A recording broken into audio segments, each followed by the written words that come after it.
Bonsoir à tous. Encore une fois, merci d'être venus nombreux à cette projection. Je m'appelle Audrey, je suis responsable des programmes de l'association Sol, et puis je vais essayer d'animer maintenant ce temps de débat qui précédera une séance de questions avec vous, et on va essayer d'être assez bref pour laisser vraiment du temps à cet échange. Et si vous avez également des questions pour les réalisatrices qui ont la chance d'avoir avec nous aujourd'hui, vous pourrez également les poser dans ce deuxième temps de questions. Vous m'entendez, ça va le micro là? Ok, merci. Donc ce soir, on a la chance d'avoir avec nous Mabrouk Jabri et Bertha Yeld. Tu me diras comment on dit. Je me trompe toujours. Et donc qui viennent tous les deux de loin pour cette projection avec nous ce soir. Donc Mabrouk Jabri, que vous reconnaissez, parce que vous l'avez vu dans le documentaire. Donc merci vraiment beaucoup à tous les deux d'être venus ce soir. Donc Mabrouk Jabri, qui est fondateur de l'association de sauvegarde de l'oasis de Chénini et de l'AFCO, et président également de Terre et Humanisme Tunisie, et impliqué par ailleurs dans de nombreuses actions de sauvegarde des oasis. Et Bertha, qui est membre et coordinatrice de l'association des villageois de Ndem, et qui vit au Sénégal depuis 2011 maintenant. Voilà.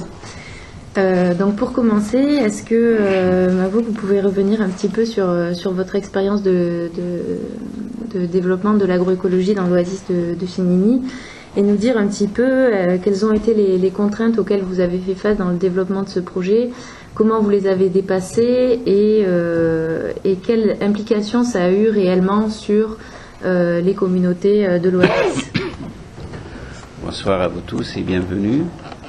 Je suis content de vous trouver. Et puis si j'ajoute quelque chose avant de passer sur mes activités dans Chénini, je vois Françoise est là, parce qu'on a fondé dans le temps aussi une école nouvelle expérimentale à Chénini, qu'on a voulu initier les enfants et les enseigner surtout aux méthodes actives, freiner, etc.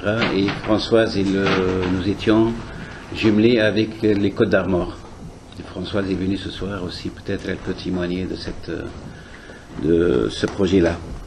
Alors un peu d'histoire pour l'oasis de Chénini. Moi je suis fils d'un agriculteur, j'ai pratiqué l'agriculture dès mon jeune âge. Et puis j'étais enseignant aussi, actuellement à la retraite. L'oasis de Gabès, c'est-à-dire beaucoup d'ensemble de petites oasis. Et c'est la seule oasis maritime dans le monde. Elle est à côté de la mer et pas loin du désert. Et puis le problème qui s'était créé, c'est l'installation d'une zone industrielle pendant les années 70. Cette zone, comme vous avez vu, a pompé les eaux de l'oasis et les sources sont taries. Et nous nous sommes inquiétés, j'ai voulu, avec mes amis, faire quelque chose. Et dans ce temps-là, le dernier moment de Bourguiba et la transition vers Ben Ali aussi, c'était un peu dur politiquement. On n'a pas pu agir facilement, il y a des contraintes politiques. Mais malgré ça, moi je me suis dit, il faut quand même s'accrocher à quelque chose. Et comme j'ai créé un club UNESCO dans le temps, j'ai lancé l'idée d'un séminaire qu'on a appelé les oasis en Tunisie, patrimoine du monde.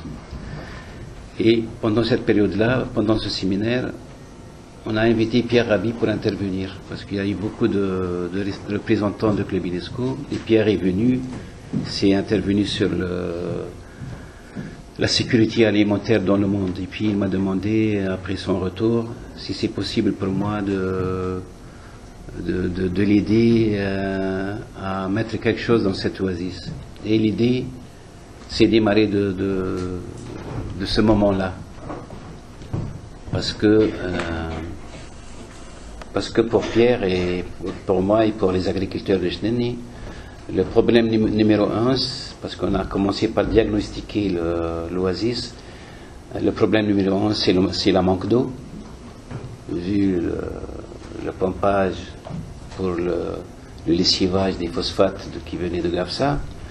Deuxième chose, c'est surtout la construction anarchique. Il y a beaucoup de bâtiments qui gagnent sur les terrains agricoles Puis avec ça, il y a aussi la perdition des traditions, des main-d'œuvre, et puis le morcellement des terrains. Tout cela, alors, on a diagnostiqué, puis on a passé à l'action, puis on a pris 10 agriculteurs expérimentateurs pour leur faire comprendre comment on doit gérer cette situation de manque d'eau. Et pour Pierre, c'était le compostage à base de déchets de dattes, de palmiers dattiers. On peut faire un compostage qui peut ralentir l'infiltration d'eau dans les sols afin de garder l'humidité pour garder la culture, réussir l'agriculture. Ce n'était pas facile du tout parce que notre idée aussi c'était d'adhérer avec la mairie de Cheneny dans le temps pour qu'elle nettoie tous les drains dans l'Oasis, et ce nettoyage de drains peut servir pour le compostage. Et on a voulu faire ce circuit-là. Malheureusement, ce n'était pas facile de convaincre. Bon, nous on est convaincus, on a appelé le responsable qui représente le ministre de l'Agriculture dans le temps, le délégué régional de l'agriculture. On a fait toute une journée pour lui montrer, pour lui parler de ça. Puis à la fin, il nous a dit ça ne vous concerne pas, c'est notre travail à nous. Pierre, il était un peu fâché, il a pris sa valise, puis bon, petit à petit, je l'ai convaincu pour dire que on va pas quand même laisser 5 ans de travail comme ça, on doit créer une association. Et on a créé l'association de sauvegarde de l'Oasis, la SOC. J'étais membre fondateur, mais j'ai pas pu être dedans parce que la politique n'a pas voulu que je sois dans ce groupe qui mène ce projet-là. Bon, les gens, ils ont fait ce qu'ils ont pu faire, puis vient la révolution, les jeunes de Cheneny, ils ont pris encore les choses en main, et ils ont fait une assemblée générale pour reprendre l'association. Ces jeunes qu'on a vu parler, tout ça, c'est issu de la révolution. Bon, ça c'est de l'histoire. Mais sur terrain, bon, qu'est-ce qu'il y a sur terrain? Comme vous avez vu, Cheneny, c'est dans les 60 hectares de terre, et ce sont des parcelles. Presque chaque famille a une parcelle. Le bon parcelle, ça peut dire 10 arts, un dixième d'art. Et on a dans les 700 agriculteurs qui fonctionnent dans ces 160 hectares. Comme on a expliqué, et comme Sonia l'a bien fait aussi, je suis très content de voir ce petit documentaire qui résume quand même beaucoup de choses dans l'Oasis, mais ça reste encore des choses peut-être à dire aussi. L'Oasis de Gabès, comme c'est une oasis maritime, l'agriculture est basée sur 3 étages. Les palmiers dattiers qui favorisent l'ombre pour les arbres fruitiers, et sous les arbres fruitiers, on peut mettre les maraîchères. Et dans le temps et dans l'histoire, l'oasis de Cheneny alimentait presque tout le sud de la Tunisie. Bon, les bénéficiaires de ce projet, ce sont surtout les agriculteurs, les enfants aussi, parce qu'on fait des campagnes de sensibilisation, les femmes, puis ce que je veux moi dire et faire, c'est que les gens comprennent un petit peu la richesse de cette oasis et le comment faire avec ce qui existe dans l'oasis. Parce que l'agroécologie, à mon avis, ça se base surtout sur les pratiques que nos ancêtres ont commencé. Et pour moi, c'est voir ces pratiques, les faire diffuser et les améliorer, pourquoi pas. Parce que beaucoup, maintenant, ils font n'importe quoi et ça rajoute au problème de cette oasis. Beaucoup de campagnes de sensibilisation. Je travaille beaucoup avec les enfants des écoles aussi. Et j'ai commencé par l'école expérimentale récemment de faire une journée de sensibilisation et de plantation de palmiers, faire un jardin dans l'école.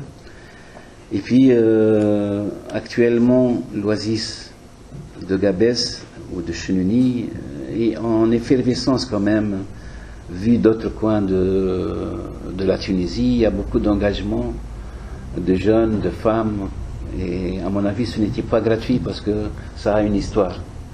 C'était le fruit quand même de l'éducation et de l'amour des gens à cette oasis-là que même s'ils sont loin dans d'autres pays, toujours ils pensent à revenir un jour dans l'oasis. Je ne sais pas si il y a peut-être...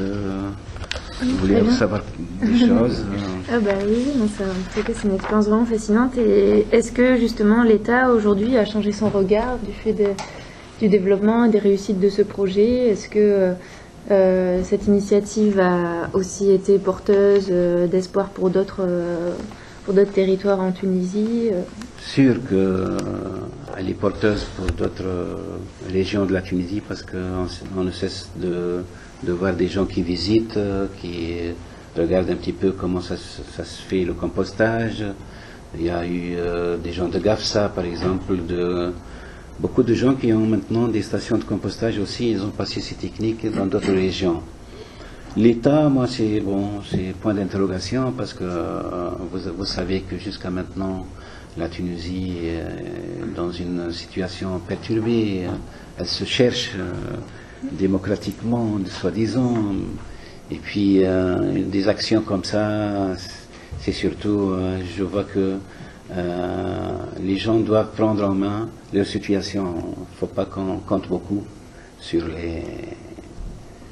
les gouvernements. S'ils viennent nous aider, c'est bon, mais les gens doivent comprendre que l'important, ce sont à eux d'avancer. Et au niveau des agriculteurs qui étaient présents sur l'Oasis, cette approche de l'agroécologie, est-ce que ça a été vu d'un bon œil dès le départ? Est-ce qu'au début il y a eu des doutes, etc. Bien sûr, il faut convaincre.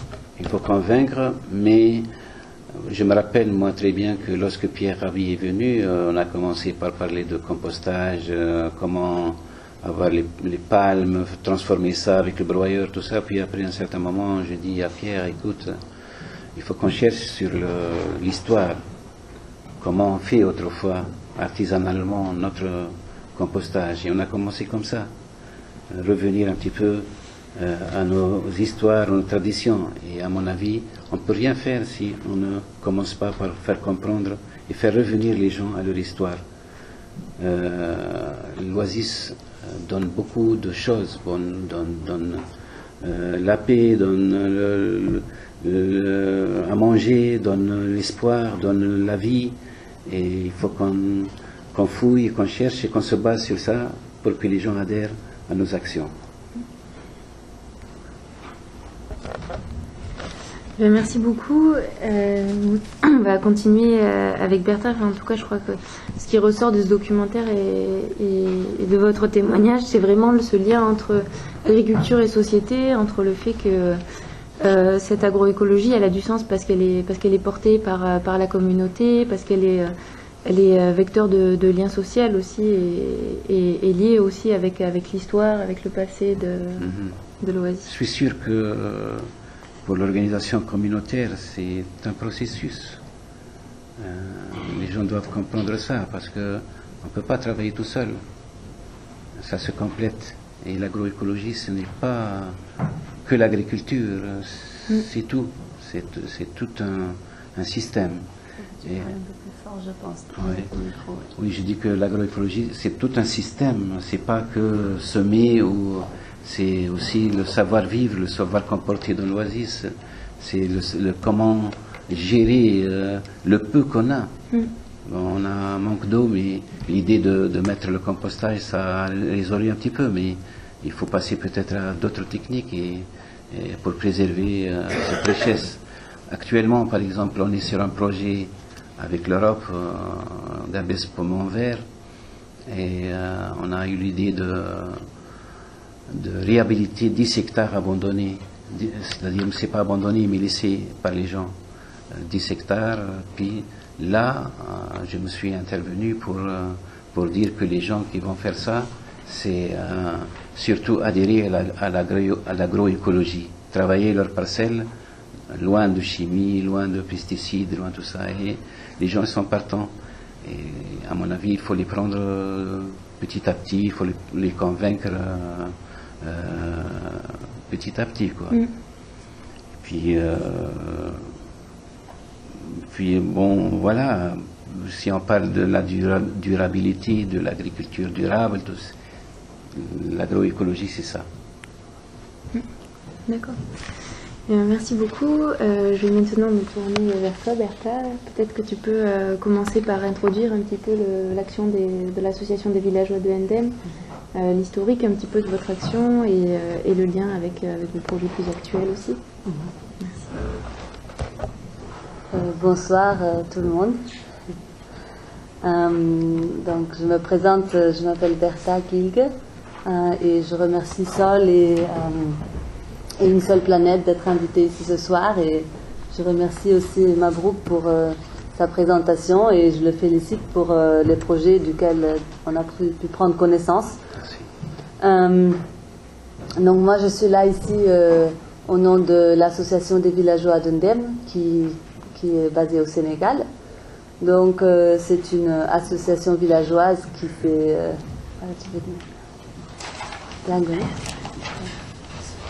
c'est une association villageoise qui a été fondée dans les années 80 par Serigne Babacar Mbow, qui est originaire de ce village, qui a grandi à Dakar, qui a voyagé et qui est revenu s'installer là-bas avec son épouse Sorna Aïcha Sissé. Et ensemble avec les populations villageoises, ils ont fondé cette association pour répondre à la situation qui est une situation d'exode rural massif, de désertification. Et donc les premières missions, ça a été de reconstruire les infrastructures vitales de base, donc l'accès à l'eau, à la santé, l'éducation. Et puis, en se basant aussi sur les savoir-faire traditionnels et ancestrales, créer des activités génératrices de revenus. Et donc, c'est passé par l'artisanat, d'une part. Il y a eu la création d'une coopérative d'artisans et aussi l'agroécologie. Donc des projets de jardins maraîchers, en plus de l'agriculture traditionnelle dans cette zone qui se concentre sur les 4 mois de saison des pluies, pendant ce qui est ici l'été. Et depuis 3 ans, l'association a aussi investi une nouvelle zone qui est à peu près à 60 km de leur zone d'intervention d'origine. Et là-bas, donc, nous projetons un projet agroécologique d'un peu plus grande échelle, ensemble avec Sol. Et vraiment, dans ce projet, il y a beaucoup de choses dans ce qui se passe à Chénini qui font écho. C'est aussi une situation, donc nous sommes dans la zone sahélienne, donc ce n'est pas un oasis, c'est des paysages qui sont fortement touchés par la désertification, diminution des pluies au courant des dernières décennies. Donc ce projet, il vise à réunir aussi différents acteurs. Donc là aussi c'est une parallèle, parce que donc à réunir les populations villageoises avec un réseau d'associations et de personnes experts actifs dans différents domaines de l'agroécologie. Donc et puis des jeunes aussi qui veulent retourner dans les zones rurales, des jeunes, des étudiants porteurs de projets. Donc pour mettre en place une ferme de formation. Vous avez mentionné aussi que vous avez cette ambition. Donc une ferme de formation sur laquelle donc un réseau d'experts forment des jeunes apprentis et qui, eux, créent le lien avec les populations de village, avec les paysans, pour les intégrer aussi à ce réseau d'expertise, pour apprendre d'eux et pour leur relayer aussi les connaissances apprises du réseau d'experts. Et pour concentrer après toutes ces expériences sur un lieu d'application, qui est la ferme de formation, dont on a déjà commencé à aménager le terrain de 1 hectare. Et ensuite aussi un projet d'une plus grande ferme de production sur laquelle ces jeunes s'installeront sur cette petite ferme et pour continuer cette démarche aussi d'échange avec les paysans de la zone et de la recherche commune des solutions. Je pense c'est un peu rapidement. Super. Et du coup, pour continuer le parallèle avec le témoignage de Mabrouk, est-ce que on se concentrera toujours sur ce lien entre l'impact que peut avoir l'agroécologie sur les communautés rurales? Pourquoi, selon toi, et puis selon votre expérience, d'abord dans le village de Ndem et puis maintenant à Mbaki-Kadior, l'agroécologie est une alternative viable ou non, et quelles sont les contraintes que cela peut impliquer pour les communautés? Donc oui, je vais un peu parler donc des bénéfices et contraintes sociales de l'agroécologie, mais ça nous fait quand même toucher à pas mal de points. Je vais commencer donc par un aspect de l'agriculture paysanne qui est très important pour moi, c'est le fait que c'est une agriculture en grande partie de subsistance. Donc il y a un lien très fort avec l'alimentation, qui est une part essentielle dans la vie de tout le monde. Donc il y a ce lien très fort qui porte le potentiel vraiment d'un retour à la santé, en fait, à travers une alimentation plus saine, de vraiment retrouver aussi une intuition de ce qui est bien pour nous, parce qu'il y a des habitudes alimentaires qui sont devenues vraiment même nocives pour les populations, et le fait de cultiver son alimentation permet de retrouver ce lien avec la santé, avec la médecine par l'alimentation, par les plantes. Mais cela constitue aussi une contrainte, parce que justement je parlais des habitudes alimentaires qui sont quelque chose d'assez difficile à changer, et donc où il y a un travail d'éducation à faire, qui donc fait aussi partie de ce projet, et du coup je suis contente que Yangone soit là, qui est membre de notre association et qui, elle, mène beaucoup de projets justement dans la sensibilisation et dans l'éducation avec les jeunes, les enfants, mais aussi d'autres couches de la population, entre autres aussi sur l'alimentation, la santé, l'assainissement. Un deuxième aspect, c'est que l'agriculture paysanne est une agriculture familiale. Et donc, cette activité devient le quotidien d'une bonne partie, devient ou est, selon la situation, le quotidien d'une bonne partie des gens de la communauté. Et ça permet de vraiment retrouver une certaine fierté qui est liée avec cette activité, une identification, et qui a tendance à se perdre, parce qu'on regarde ce métier dans beaucoup de cas plus avec beaucoup de respect, et par contre quand c'est vraiment vécu, ça valorise la famille et tous les membres de la famille. Ça intègre les enfants qui sont forcément toujours avec les parents sur les périmètres, qui apprennent énormément, qui peuvent être utiles, qui peuvent retrouver d'autres liens avec leurs parents.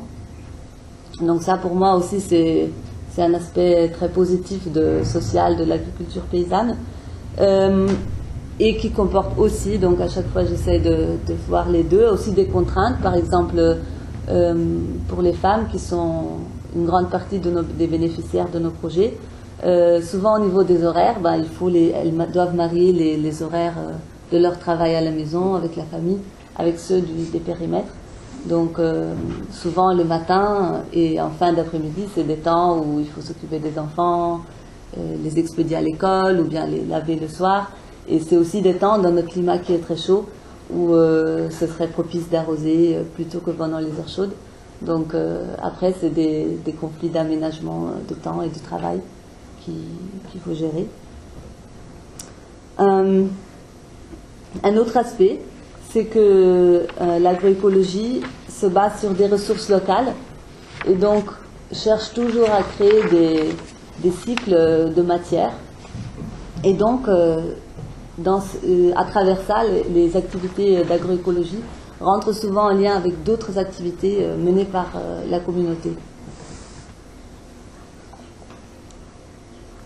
Donc, comme exemple, chez nous, il y a cette activité d'artisanat. Et donc, par exemple, nous, dans les gens qui font le maraîchage, récupèrent les cendres d'un combustible alternatif qu'on produit et que les teinturiers utilisent en grande quantité, qui est fait à partir de coques d'arachide et d'argile. Donc une fois que c'est brûlé, ça vient des cendres d'arachide et de l'argile brûlée. Et donc on récupère ce déchet pour l'intégrer à notre compost. On fait aussi partie de la coopérative, donc on récupère des chutes de tissu pour décorer les couvercles de nos pots de confiture pour l'atelier de transformation. Eux, d'autre part, par exemple, encore une fois, l'atelier de teinture naturelle se procure certaines plantes sur notre périmètre, et au fur et à mesure que on a de plus en plus de biodiversité, ils expérimentent même de nouvelles teintures. Donc ça crée. Et puis d'habitude, c'est des échanges qui sont pas commerciales. En fait, ces matières sont données, et donc ça crée une économie du don. Et ça crée vraiment des liens de reconnaissance, de redevance, qui renforcent beaucoup la communauté et qui donnent à tout le monde ce sentiment que on a une richesse chez nous. Mais d'autre part, c'est aussi bien sûr des relations d'interdépendance qui doivent se gérer. Donc dès que quelqu'un se comporte un peu de manière à ce que ça lui est dû, ça peut vexer. Et puis après, ça peut interrompre des activités. Donc, en fait, ça nous encourage à vraiment développer la confiance, la solidarité. Je vois que je suis à la bout du temps. Oui, un autre aspect, c'est que donc on utilise les ressources de manière respectueuse. Donc il y a beaucoup de ressources qu'on va plus considérer comme des biens communs que de la propriété privée. Et donc ça peut être le sol, ça peut être l'eau, les semences, un peu comme chez vous quand vous ouvrez les canaux d'irrigation. Nous on a un forage, donc l'eau vient du robinet, mais par exemple des fois la pression de l'eau est pas très forte, et donc les gens doivent se coordonner entre eux pour que tout le monde ait un minimum d'eau.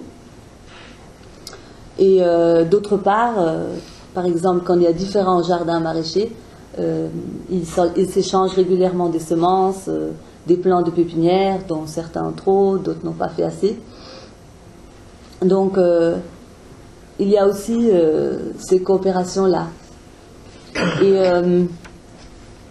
Et donc, dans ces dynamiques, on voit qu'il y a toujours un équilibre à garder entre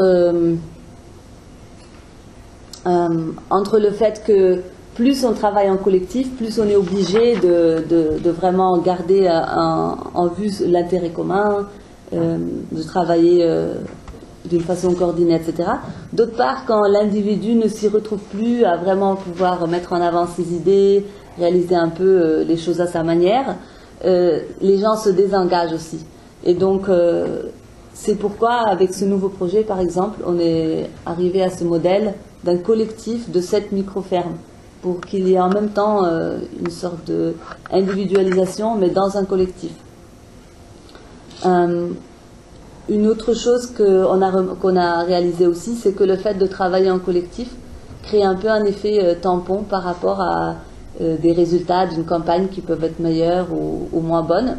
Parce que, par exemple, on a vu avec un groupement de femmes que quand ils ont eu un bénéfice, où elles ont vu que si elles repartissent ça, chacune va se retrouver avec une très petite somme, elles ont décidé de garder ça et de s'en servir comme un levier pour d'autres activités économiques, d'acheter des marchandises en gros, de revendre et continuer à cheminer comme ça, plutôt que de casser ça en petite monnaie.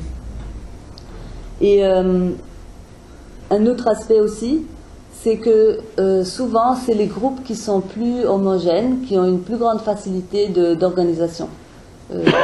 Des groupes de personnes d'un seul village, ou que des femmes, ou bien que des hommes, des personnes dans une tranche d'âge ou situation de vie similaire, se sentent plus facilement peuvent se coordonner plus facilement. Et on a eu des groupes comme ça, et on a eu aussi des groupes assez hétérogènes. Donc 3 femmes du village même, 3 hommes de 3 autres villages, 2 jeunes adolescentes. Et là, c'était plus difficile. Mais d'autre part, l'avantage qu'ils ont eux, c'est que parce qu'ils sont tous dans des situations différentes, ils peuvent en réalité être très complémentaires. Donc là où ceux qui habitent loin ne peuvent pas venir très tôt ouvrir le goutte à goutte, ceux qui habitent sur place le peuvent. Ceux qui viennent de loin, ils viennent avec leur charrette, que ceux qui habitent sur place n'ont pas. Donc ils s'en servent pour transporter des matières par exemple. Donc voilà, donc là chaque organisation en réalité peut jouer comme un bénéfice ou un défi. Et le tout c'est vraiment dans la communication et dans la dynamique de réussir à en faire le meilleur. Donc voilà quelques exemples et après on est ouvert aux questions. Merci Bertha. Dans tous les cas, on aura l'occasion de revenir plus en détail sur des parties des présentations de nos intervenants dans les questions, donc gardez-les bien et puis on verra tout ça ensuite. C'est vrai que je trouve que c'est vraiment intéressant d'avoir ces 2 points de vue de la Tunisie et du Sénégal qui sont assez complémentaires, où il y a assez de parallèles qui peuvent être faits. Nous, à Sol, c'est vrai que c'est quelque chose qu'on essaie de valoriser dans le cadre d'un projet multi-pays qu'on développe depuis 2016 qui s'appelle Bioferme Internationale et qui vise justement à faire le lien en fait entre les problématiques qui sont partagées par les paysans et les associations partenaires de nos actions dans les 3 pays dans lesquels aujourd'hui nous agissons, qui sont la France, l'Inde et le Sénégal. Et pour vous parler un petit peu, rajouter un petit pays dans la balance de ce qui se passe en Inde. En Inde, on travaille avec une association qui s'appelle Navdanya dans le nord de l'Inde et qui, elle aussi, donc travaille avec les paysans pour revenir en fait à une agriculture sur petite surface qui permet avant tout aux paysans d'être autonomes dans leurs pratiques, dans leurs achats d'intrants et avec pour premier objectif de répondre à leurs besoins en sécurité alimentaire avant de développer l'activité commerciale de leur production. Et là aussi, ce qu'on a vu dans ce cadre de leur projet, c'est que donc l'agroécologie, là aussi, a permis d'augmenter les rendements des paysans, d'augmenter leurs revenus, de vraiment diversifier leur alimentation. Et si ça a été possible, c'est vraiment du fait que la façon dont ces pratiques et cette démarche a été transmise, c'est qu'elle était vraiment adaptée de manière individuelle aux besoins de chaque personne, mais également au niveau collectif sur le fait que toutes les techniques étaient apprises, étaient ancrées dans l'organisation sociale des communautés paysannes avec lesquelles l'association travaillait. Et c'est vrai que ça fait écho aussi à ce que vous disiez tous les deux, et puis aussi ce que vous disiez Mabrouk sur le fait que ces pratiques-là, c'est pas des pratiques nouvelles, c'est aussi un regard renouvelé, on peut dire, vers le passé sur des pratiques qui ont été pendant longtemps développées, qui permettaient à des communautés de vivre en autonomie et qui aujourd'hui sont un peu laissées de côté et mises à mal par une agriculture qui vise un petit peu à simplifier et à spécialiser vraiment nos modes de production et qui du coup met de côté ce qu'on est en train de voir justement ce soir, tout cet aspect social en fait, cette dimension sociale de l'agriculture que ces initiatives-là mettent aujourd'hui en exergue. Et je voulais aussi faire le lien avec la France, qui est aussi peut apporter aussi un autre regard sur cette problématique-là, parce qu'il faut savoir que voilà, en France, malgré le fait qu'on soit dans un pays développé, le monde agricole est aujourd'hui en crise. On estime à environ 200 le nombre de fermes qui disparaissent chaque semaine, et on sait que d'ici 2020, c'est 45% des agriculteurs aujourd'hui en place qui vont partir à la retraite. Et il y a un vrai besoin en fait de renouvellement de cette population agricole là, et aussi un vrai besoin de transition vers des modes de production et de consommation plus durables pour notre territoire, mais aussi pour les territoires qui nous entourent et avec lesquels nous sommes intrinsèquement liés, parce que comme l'expliquait aussi dans le documentaire une des femmes de l'association, voilà, c'est important de comprendre que ce qui se passe ici, c'est important pour ce qui se passe là-bas et inversement. Et donc voilà, donc, en France aujourd'hui, il y a en parallèle de ce mouvement de disparition dont sont victimes en majorité les moyennes fermes. On insiste aussi à un mouvement de retour à la terre. Il faut savoir qu'aujourd'hui, 30% des installations, elles sont menées par un public qui est non issu du milieu agricole. Et donc ça veut dire que c'est vraiment une nouvelle dynamique dans le paysage français, de personnes qui sont plutôt issues de milieux urbains comme nous, qui retournent aujourd'hui dans les campagnes pour innover et mettre en place une autre agriculture et principalement voilà, inspirée de l'agroécologie et qui essaie aussi de dynamiser ce mouvement-là ici aussi. Nous, on travaille plus particulièrement avec la ferme de Sainte-Marthe qui est située en région centre et qui chaque année forme plus de 100 personnes en fait qui sont issues majoritairement du milieu urbain, qui sont en reconversion professionnelle de tout âge et qui souhaitent à leur échelle aussi participer à ce mouvement-là, soit en développant pour certains leur jardin potager, soit en allant plus loin et en vraiment créant leur petite ferme agroécologique aux quatre coins de la France. Donc même s'il y a beaucoup de bonne volonté aujourd'hui qui s'engage vers ce chemin-là, il faut savoir que le parcours à l'installation en France aujourd'hui c'est aussi semé d'embûches. L'accès au foncier est plutôt compliqué. L'accès à des statuts, à une protection sociale pour les petites fermes est aussi complexe. Et c'est vraiment important pour chaque personne qui souhaite s'installer de se confronter au métier, de comprendre ce que ça implique. C'est pas le métier le plus facile, mais c'est un des plus riches, je pense. Et c'est important pour ces personnes-là de vraiment se former avec des personnes qui vivent ce métier au quotidien pour comprendre vraiment ce que ça implique ensuite. Donc pour conclure, élargir un petit peu le propos, l'agroécologie, on a vu ce soir que c'était vraiment une démarche interdisciplinaire qui vise à la transition vers des systèmes agricoles et alimentaires durables et qui vise à la fois à concilier objectifs de production avec des objectifs écologiques, mais aussi à répondre à des besoins et des objectifs qui sont de nature sociale, que ce soit tant au niveau du niveau de la qualité de vie des populations, des questions d'emploi, des questions de sécurité alimentaire, et que ces expériences internationales, elles nous montrent aussi que les pratiques agroécologiques, elles sont diverses, et c'est ça qui fait leur richesse, du fait que voilà qu'au contraire, on ne cherche pas à avoir une agriculture qui est homogène, mais qui s'adapte à son contexte, à son territoire, à ses cultures, à son terroir.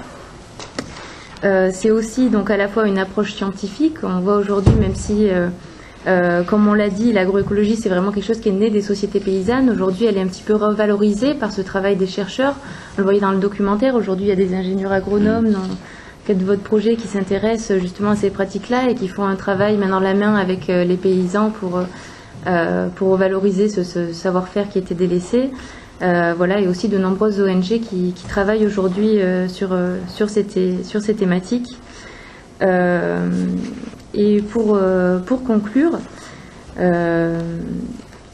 on voit que l'agroécologie aujourd'hui fait partie de la solution pour aller vers une transition vers des systèmes agricoles et alimentaires durables, mais comme le souligne très bien d'ailleurs Olivier de Schutter, l'ancien rapporteur spécial du droit à l'alimentation à l'ONU, le véritable défi aujourd'hui auquel on fait face, c'est la question du passage à l'échelle, du changement d'échelle et de la généralisation dans toute leur diversité de ces pratiques-là sur nos territoires. Voilà, donc je vous remercie vraiment pour votre participation, pour votre intervention, vous et Bertha. Et puis on va maintenant vous laisser la parole. Donc si vous avez des questions pour nos intervenants, n'hésitez pas. Merci.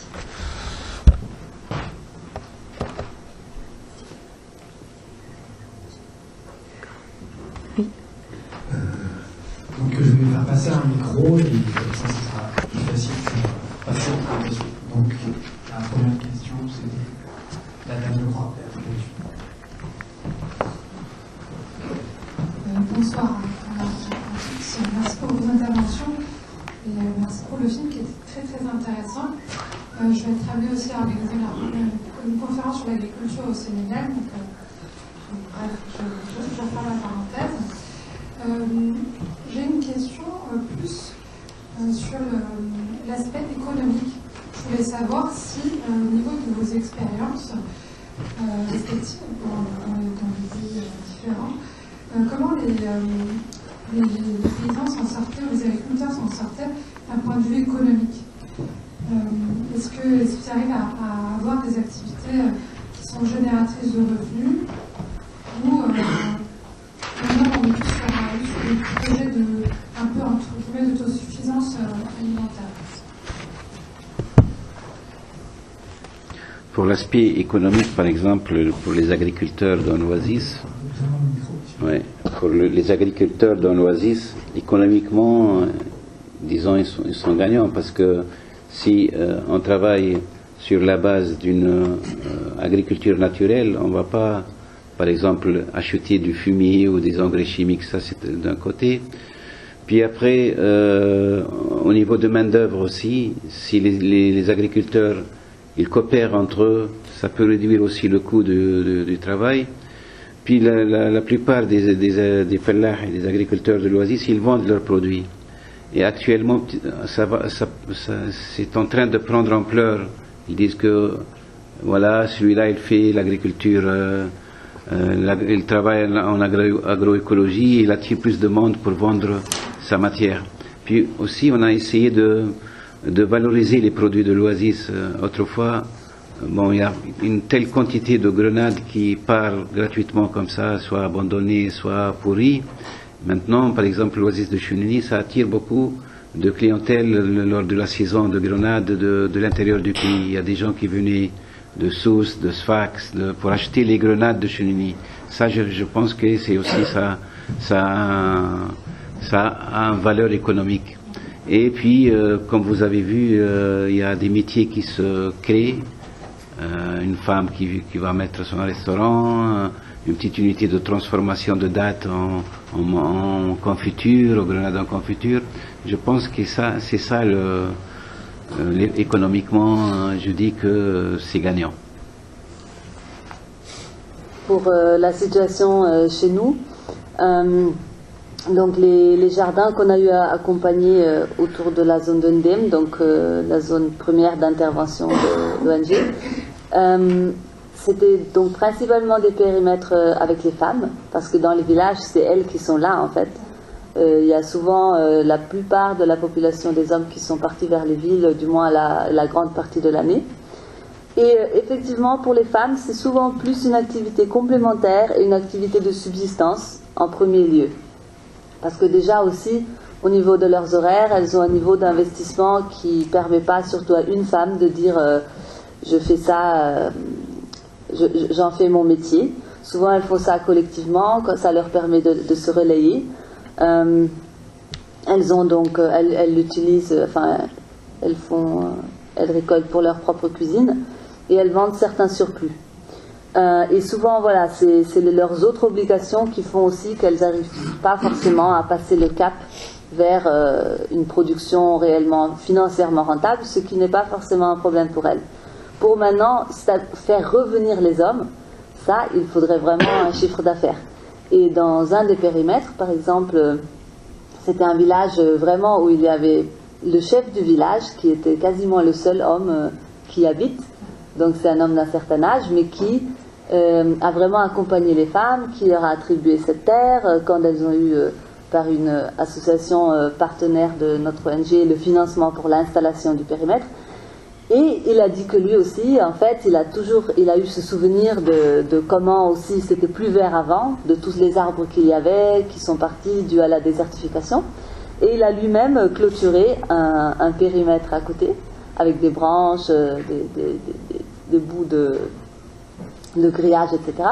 Et il s'est mis, lui, à cultiver. Et une année, il a réussi à convaincre un jeune qui était chauffeur dans la ville à rester avec lui.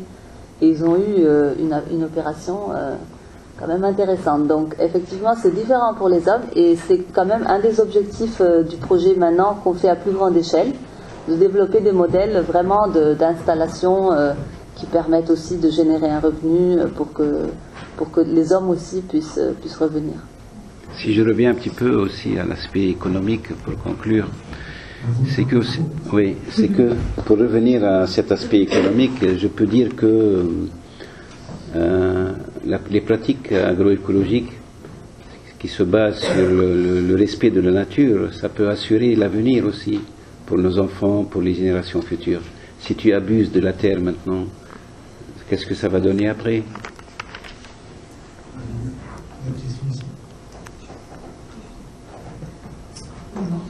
J'ai plusieurs questions. Je suis personnellement impliqué à travers la diaspora pour créer des projets d'école agroécologiques au Sénégal, mais pas uniquement.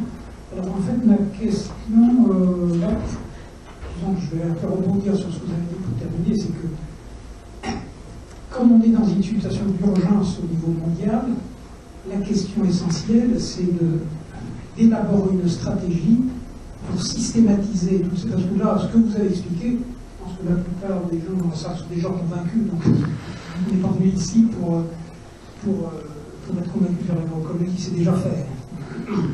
Et la question, moi, ce qui me turlupine, sur laquelle je réfléchis presque tous les jours, c'est comment élaborer une stratégie au niveau international pour prendre de vitesse, effectivement, les catastrophes qui se préparent, hein, et pour prévenir les migrations de l'Afrique vers l'Europe, puisqu'on parle de 100 millions d'Africains qui pourraient descendre sur l'Europe dans les 50 millions qui viennent. Donc en fait, il faut vraiment...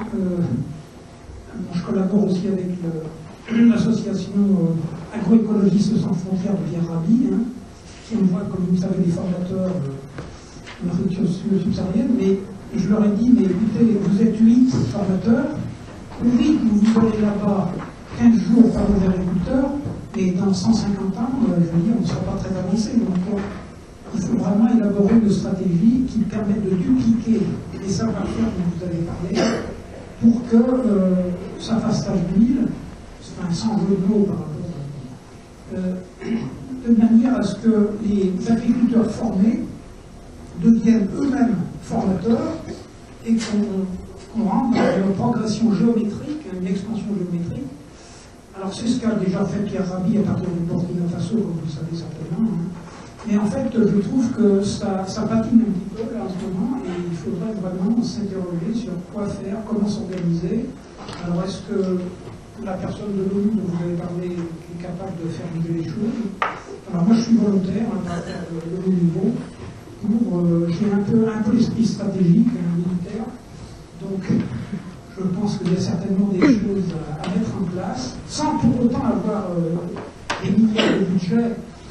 On peut s'organiser sur la base du principe du faire moins pour accomplir plus. Donc il y a des astuces à trouver pour aller très très vite et prendre en vitesse cette menace de migration massive, le changement climatique, la faim dans le monde, etc. Donc on peut faire d'une pierre plusieurs coups et résoudre ce vaste problème. Excusez-moi d'avoir été un peu long. Vous pouvez rebondir là-dessus. On prend une deuxième question peut-être? Oui, bon, sinon on peut répondre. Oui. Bien sûr, mais juste si quelqu'un, si vous voulez répondre à la question, et après je donne la parole à Sylvie. Oui, je pense qu'effectivement, on est devant des problématiques sérieuses et diversifiées, et que l'agroécologie, effectivement, porte en elle simultanément les réponses à différentes crises. Et moi aussi, j'aimerais que ça aille très vite. Mais aussi, justement, je pense pas qu'on peut accélérer au-delà d'un certain point les processus, dans le sens où, surtout au niveau de l'acceptation et de l'adaptation sociale, les choses prennent toujours du temps. Mais pour moi, quand elles se font à travers l'exemple. Parce que dès qu'il y a des gens qui commencent à incarner et à vivre des choses que les autres voient et ont envie de suivre, ça se multiplie. Mais ouais, je pense que les choses, ouais, on ne peut pas presser la nature et aussi les processus sociaux au-delà d'une certaine vitesse. Et oui, mais on partage vraiment ce rêve. Hein. Je ne sais pas si Mabrouk... Moi, je dis que l'agroécologie replace les paysans au cœur de la société. Si on arrive vraiment à convaincre, si on arrive à faire fonctionner les paysans et leur donner les moyens et la parole de faire des choses, ils peuvent arriver. Mais comment animer ça, comment ce dynamique-là, il faut système de réseautage, système je sais pas quoi, il faut qu'on cherche comment avancer.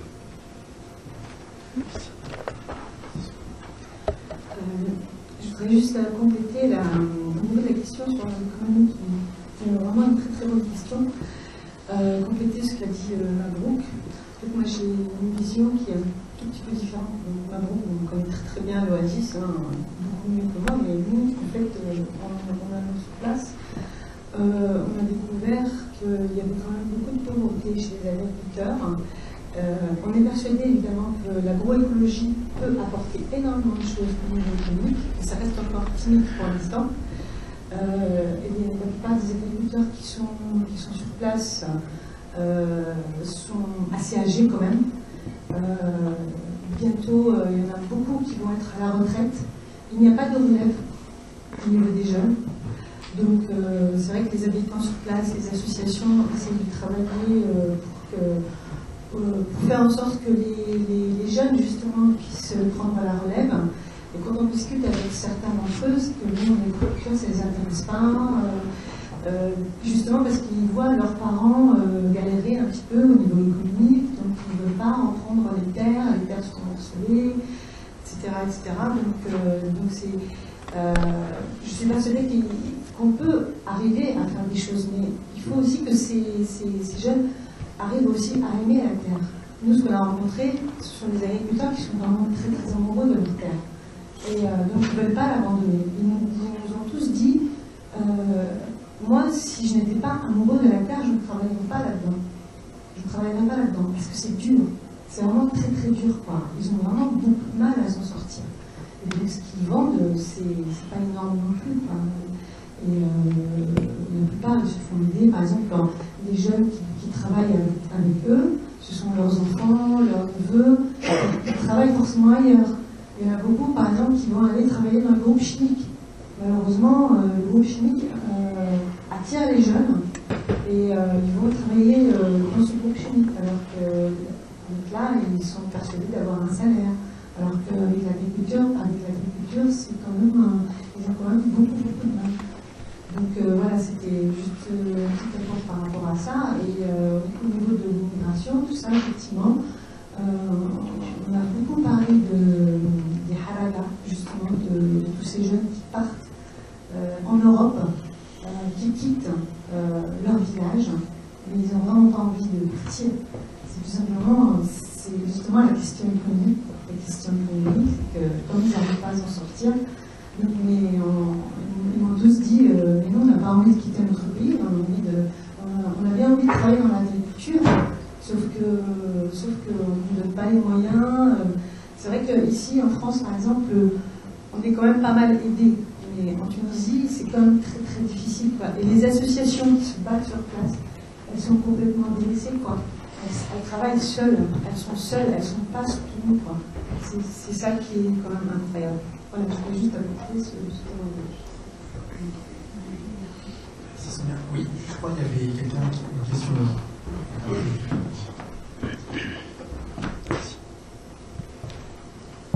Oui, j'avais plusieurs questions pour réagir. Sur le volet économique, effectivement, sur la commercialisation, est-ce que les consommateurs sont les consommateurs locaux ou est-ce que vous avez mis en place un système de commercialisation qui permette d'aller au-delà? j'entendais ce qui se disait à l'instant. Est-ce que vous avez des aides aussi?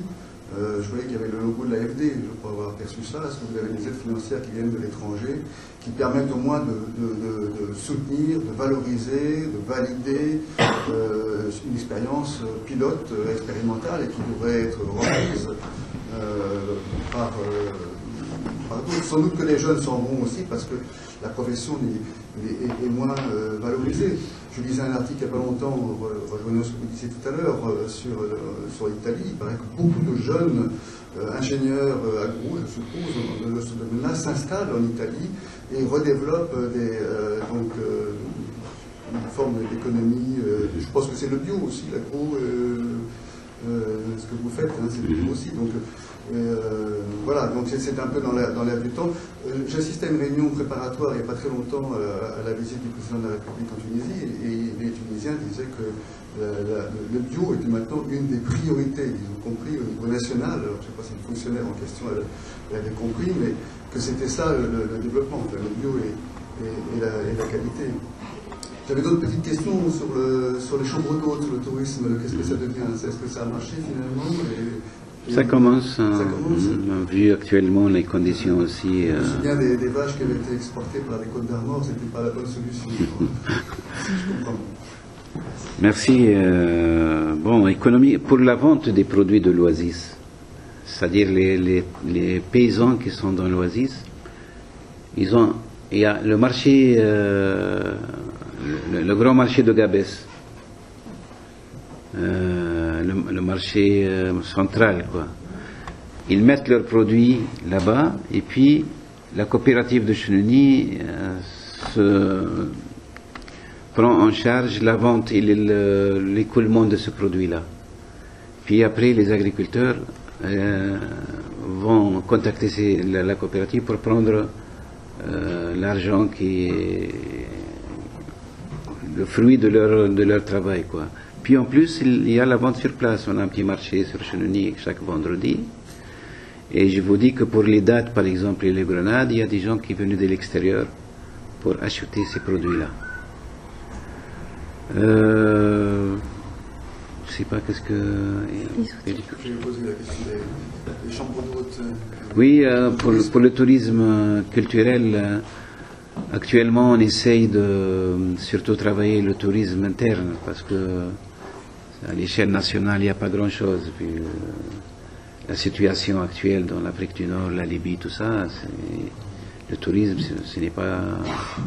Et on essaye d'avoir une clientèle de l'intérieur du pays. Pour les associations qui aident, c'est vrai qu'il y a beaucoup d'associations qui aident. Actuellement, on est sur un projet avec l'Union européenne intitulé Gabès Poumon Vert. Ils ont mis beaucoup d'argent pour quelques associations en Tunisie, et ça aussi, ça a un autre revers aussi, parce que ils veulent quand même blanchir un petit peu le côté industrie. Vous voyez, dire que voilà, mais l'industrie continue, la pollution de la Méditerranée continue, et ce n'est pas que la Tunisie qui pollue la Tunisie, hein, c'est l'autre côté de la Méditerranée qui verse la Méditerranée, la mer la plus polluée dans le monde. Et le golfe de Gabès, qui était le golfe le plus poissonneux, actuellement il reçoit 16 000 tonnes de phosphogypse chaque jour. 16 000 tonnes de phosphogypse. Imaginez un petit peu l'eau qui a fait ça, puis en plus son impact sur le sol et la mer. Les poissons ont quitté, il n'y a plus de poissons. Et on dit que aussi l'Europe met de l'argent aussi, c'est dans cette idée de faire briller aussi le visage de l'Europe. Mais à mon avis, les gens et les associations locales, ce sont elles qui doivent prendre les choses en main. Il ne faut pas attendre qu'on donne. C'est vrai que aider dans le bon sens, c'est bien, mais aussi voir beaucoup d'argent qui va aussi dans l'administration, dans les intervenants, dans les experts, tout ça. Ce ce n'est pas sollicité, à mon avis. Eh ben, à mon avis, les gens doivent commencer, doivent comprendre que préserver la nature et travailler dans la philosophie de l'agroécologie, c'est bénéficier beaucoup de choses. C'est aussi arriver à avoir sa dignité et sa souveraineté alimentaire. Il y a beaucoup d'associations qui aident, mais point d'interrogation, ça va où et ça va jusqu'à quand ces aides-là.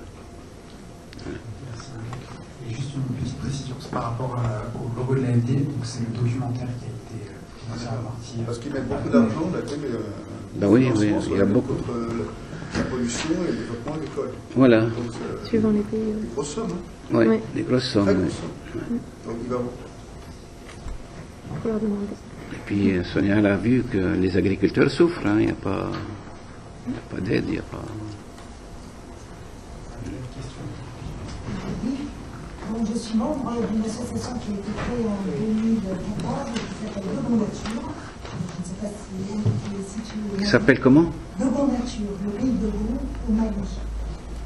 On existe depuis 2014 et nous sommes fortement épaulés par Pierre Rabhi et par Terre Humanisme, qui est donc au Burkina Faso. Alors, je voulais un petit peu en réponse à l'intervention de monsieur, dire que les communications sont très difficiles entre pays et que les formations qui sont assurées par Terre Humanisme là-bas, chez nous, à Dogon Nature, sont maintenant très fragilisées par la situation du terrorisme et de l'islamisme au Mali. Et que malheureusement, pour le moment, elles sont en suspension. De même que nous avons créé près de, pour les jeunes, parce que tous ces jeunes du village se sont installés à Bamako, ils sont chômeurs, et on a créé un petit centre de formation à 1 heure de Bamako pour former justement en agroécologie. Et on rencontre le même problème de formation. Donc, voilà, je voulais voir un petit peu avec vous comment est-ce qu'on pouvait arriver, je ne sais pas si vous comptez un peu élargir le périmètre. Bien sûr, on est en relation avec Terre Humanisme Maroc. Il y a Terre Humanisme Maroc aussi. Et Terre... Ouais. Bien sûr, vous êtes toujours... Oui, oui. Très bien.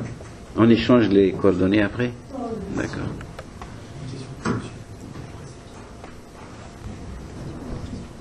Je veux savoir si c'est une question de faire plus avec moi, est-ce que c'est une allusion à la permaculture Et puis quand vous parlez de phosphogypse, est-ce que ça vient de la production des phosphates? Oui. Est-ce que j'ai entendu dire que bientôt en disparition, les phosphates, est-ce que c'est une chance pour l'agroécologie parce qu'on a pas besoin de l'NPK?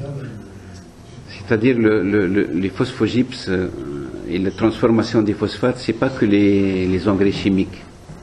Ils font du fluor, ils font beaucoup de choses dedans et ça rapporte beaucoup à la Tunisie. Économiquement, ça amène beaucoup de liquides, de devises. Ouais. On a analysé récemment, on a vu un jeune qui nous a vraiment, parce qu'on a, lors des journées cinématographiques, j'anime des journées cinématographiques méditerranéennes, et cette année, on a pris comme thème le cinéma et la terre. Et il y a un jeune qui a vraiment montré que le gouvernement, ils disent que économiquement, on est gagnant parce que ça fait rentrer l'argent, etc. Et ça fait travailler les gens, mais c'est pas ça le problème. Il y a dans les 6 000 ouvriers qui travaillent dans cette usine-là, 6 000. Mais le potentiel naturel de Gabès, par exemple, les plages, la culture, l'agriculture, l'artisanat, peut embaucher plus que 10 000 ou 20 000 si on opte pour ça. Pourquoi nous dire qu'on ne peut pas se passer de cette zone industrielle parce qu'elle fait travailler les gens? Il faut trouver d'autres emplois qui ne tuent pas les gens. Il y a des maladies actuellement, des cancers, vous ne pouvez pas imaginer l'effet de ces industries. Je dis que c'est vrai que ça fait travailler des gens, Mais il faut qu'on réfléchisse petit à petit à ne pas les virer directement, mais petit à petit, on peut s'en passer de ça. Et là, ça se pose la question sociale et économique aussi. Il faut un travail là-dedans et il faut surtout une décision politique, à mon avis, parce que...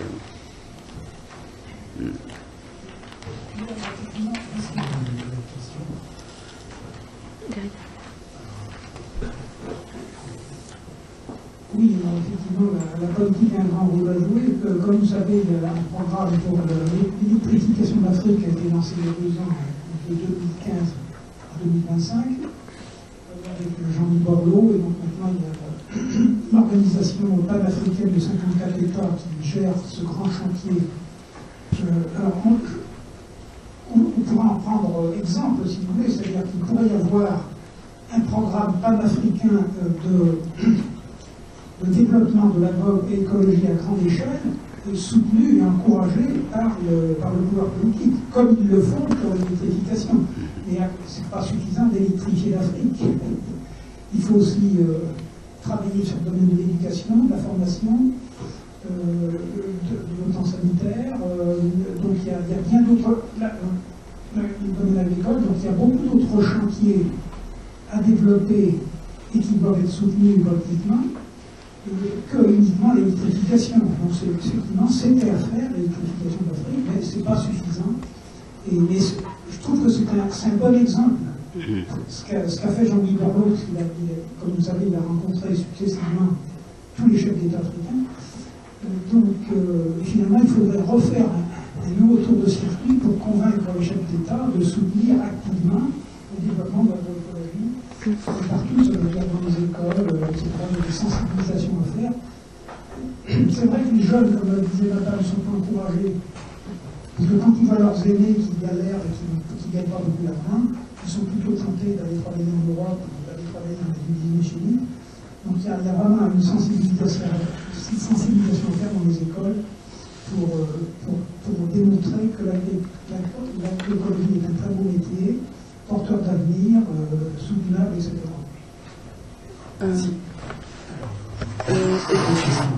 Est-ce que j'aimerais aimer juste rapidement rebondir sur ça, parce que oui, effectivement, je veux dire, c'est aussi que je pense, nous, on est des acteurs associatifs, c'est-à-dire qu'effectivement, on constate un désengagement de l'État et c'est pas du tout favorable. Ça veut dire que toutes nos actions agissent contre la promotion de quelque chose de complètement contraire, qui est plutôt ça, ce qui est promu par les structures étatiques et d'autres forces internationales dans ce monde.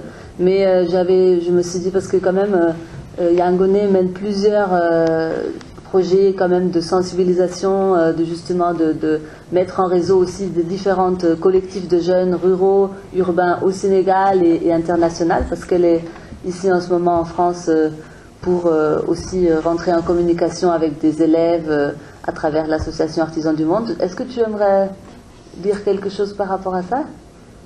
Parce que monsieur parlait de l'importance des jeunes et de la sensibilisation et du réseau qui va au-delà d'un seul pays. Oui.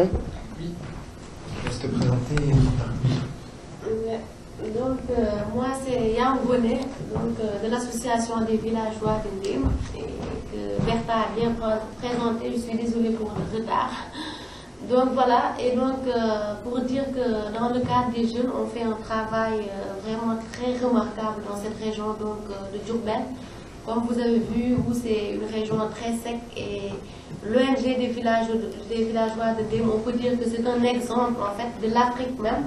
Et du Sénégal surtout, et beaucoup de gens disent, si on avait 5 Nîmes au Sénégal, beaucoup de problèmes comme l'immigration clandestine et tout ça, ça serait réglé.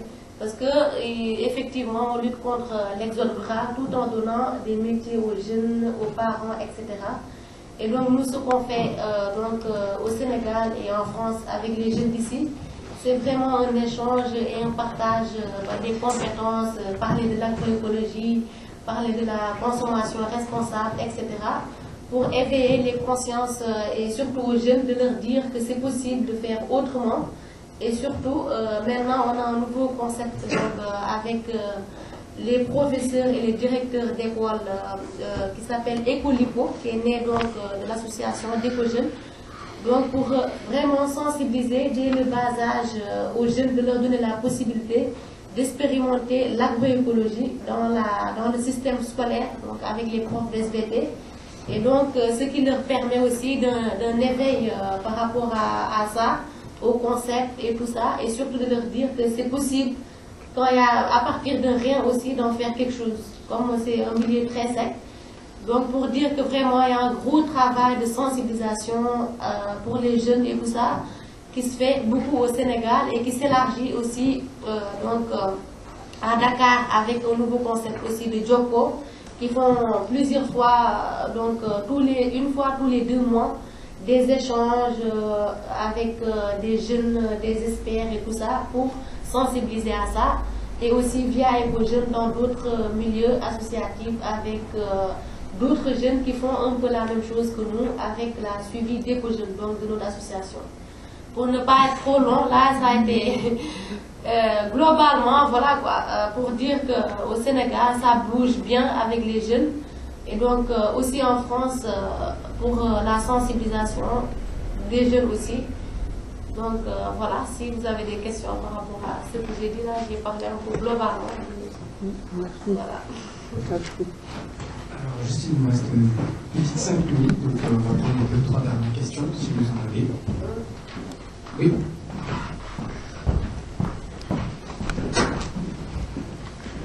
Une question par rapport aux ressources en cas de l'Oasis. Parce que bon, la racine du problème, c'est les usines qui sont arrivées et qui ont pris les ressources en eau. Et donc, petit à petit, il avait trouvé des solutions avec le compost, etc. Mais est-ce qu'ils prennent toujours autant d'eau? Est-ce qu'il y a eu des discussions avec eux pour récupérer plus d'eau, etc. Oui, actuellement, bon, avant la Révolution, c'était même inenvisageable de parler de ça. Puis, venue la Révolution, il y a beaucoup de mobilisation de la part de quelques associations à Dabès, et ils sont entrés en discussion avec les responsables de la zone industrielle. Ils ont l'idée de faire, par exemple, une station de désalinisation des eaux de l'eau de la mer pour remplacer, mais point d'interrogation, est-ce que c'est possible ou pas?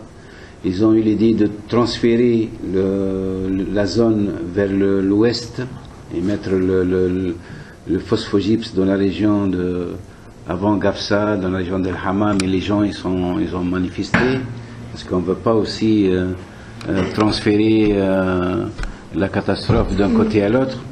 Bon, alors, ça bouge dans ce sens-là, mais jusqu'à maintenant, il n'y a pas de solution. Alors, est-ce qu'il y a encore une question? Oui.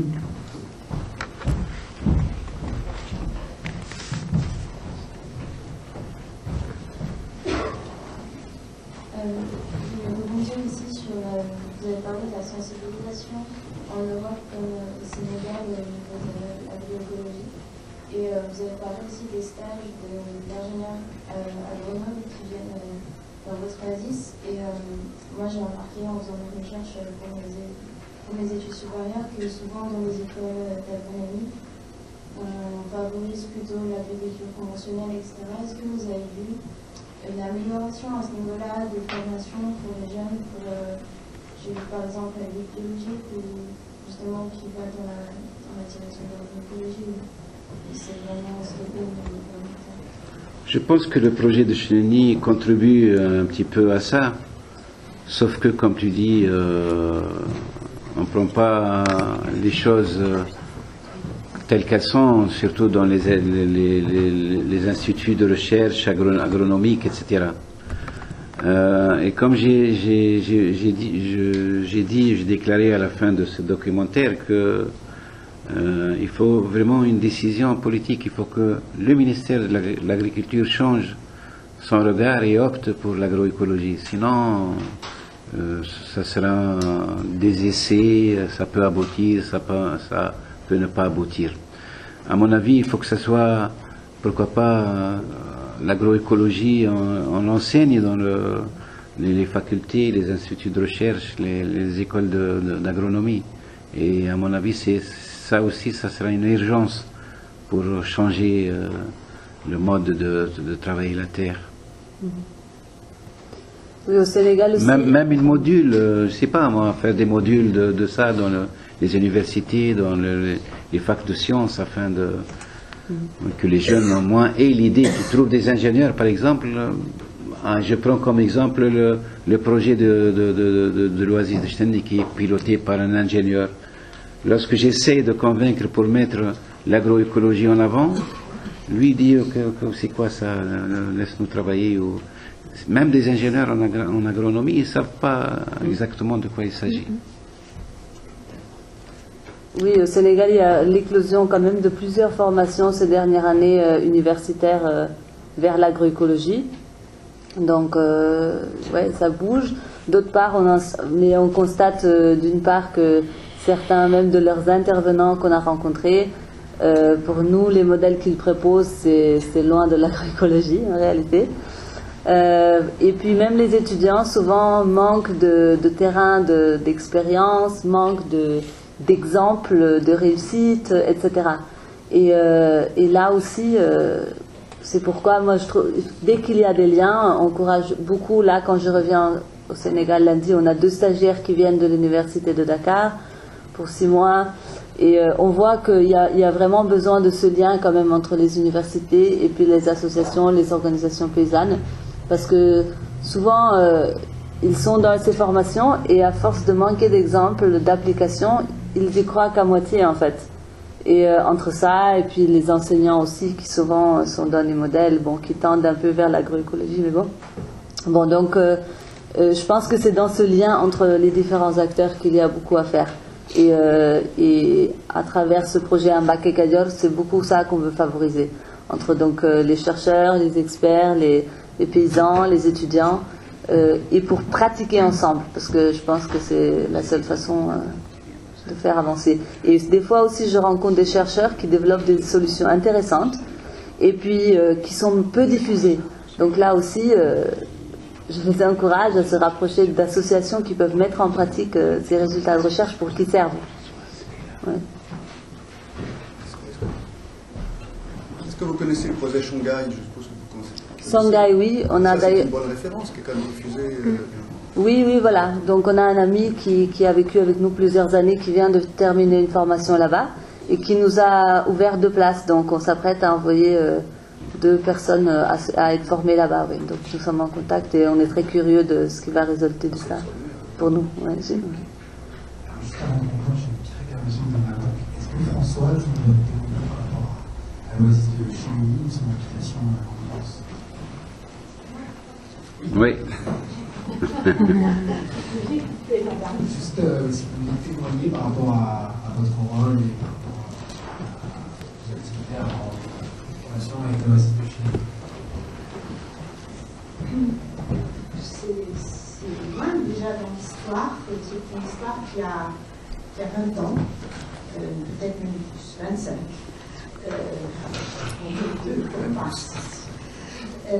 Ça a commencé dans le domaine éducatif, entre deux écoles, une école des Côtes d'Armor et l'école expérimentale de chimie menée par Marie.